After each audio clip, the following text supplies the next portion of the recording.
Alright, let's go! Today we have prefixes and suffixes in action. Number 2. Here we have number 41 all the way to number 50. Lee meant most nest ology O's. Let's ship some.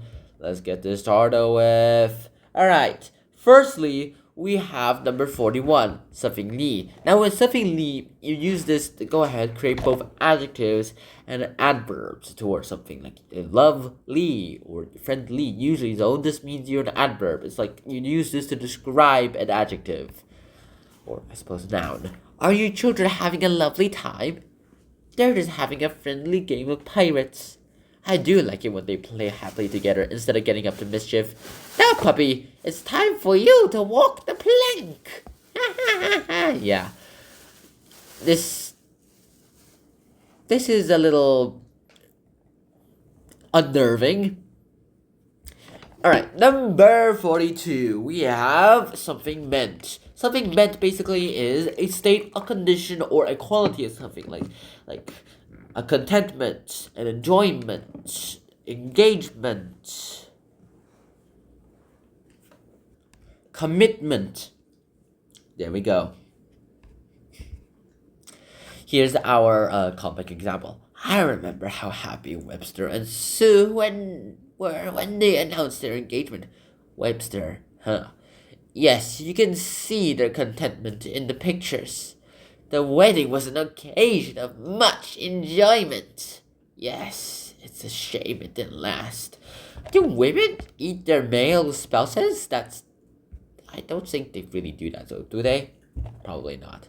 Alright, lastly, for our M's, we have number 43, most. Something most, as the name suggests, most itself means lots of something, like more of something, where if you use it as a suffix, then you mean it's like most of something, more of something. It's like the most important or the most of that adjective you're adding the suffix to words of something.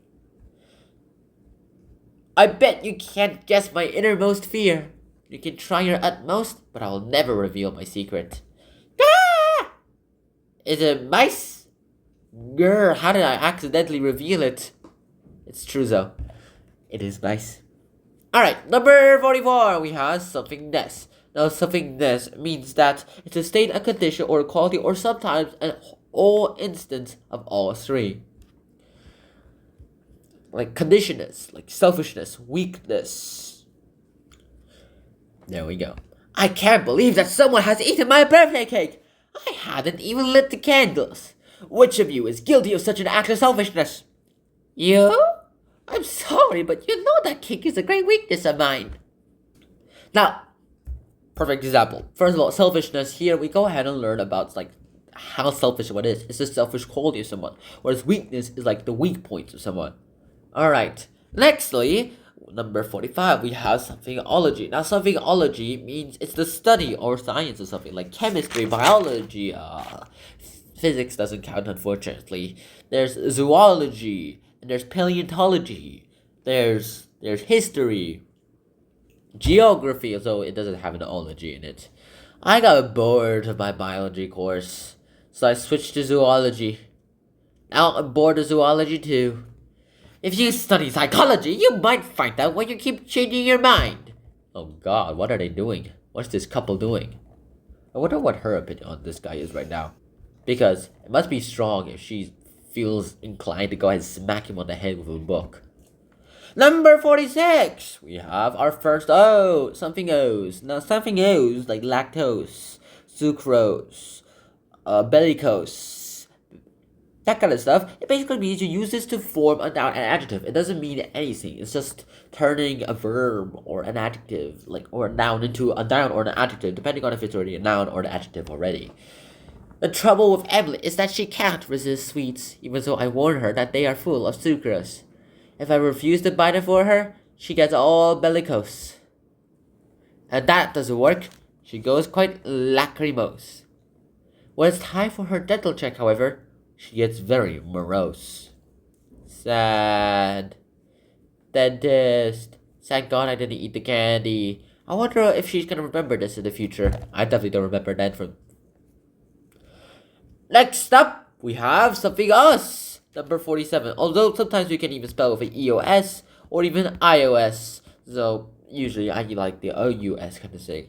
So you have superstitious, homogeneous, heterogeneous, and coniferous, super contagious, that kind of stuff. Here, it means it's possessing the qualities of something else. This is a recurring definition of these suffixes. I'm very superstitious about doing unlucky things like walking under ladders. Also, I believe it's dangerous to stand under an oak tree during a thunderstorm. Let's find shelter under those coniferous trees over there instead. The trouble with superstitions is that they are contagious. Yeah, if everyone's standing under the coniferous tree, well then everyone's gonna get struck by lightning. Right, next up we have number 48. Something S or something ES, depends on what the word is already. If there's like an O, you can't write potatoes. Potatoes. This is potatoes. You have to write potatoes with an ES. Whereas box, you can't write box because X already sounds like an S similarly, so you have to add an ES like S, boxes, that kind of stuff. That's the rule for S and ESs. So generally, most of the words you can just add an S and get away with it, making a plural form of it. We must start cooking the food for tonight's royal banquet. I just can't remember which of these boxes contain the meat. These dogs will soon find it for you. Well, I hope your royal guest likes potatoes. I like potatoes. If it's french fries, it's awesome. The cook, though, he is red temperature. Alright, next up we have number 49, something ship. Now, something ship means it's the skill or the art of like penmanship, artistship, friendship, hardship, marksmanship. Marksmanship as in bows, shooting, and accuracy stuff. Something you have to aim for something at a very large distance. Poor Harry, before he lost it all, he was renowned for his penmanship. Unemployed journalist. For the sake of an old friendship, I'm sorry to see him in such hardship.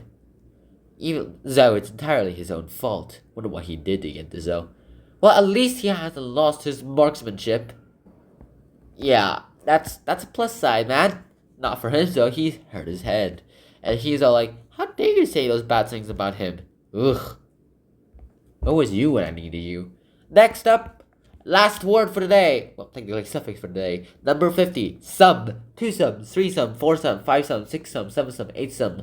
Tiresome. That kind of stuff. Sum is like you incline towards something. So if you add a number to at the start, like 2, 3, 4, 5, 6, 7, 8, 9, 10 sum, 11 sum, you talk about it as if they are a group of those people.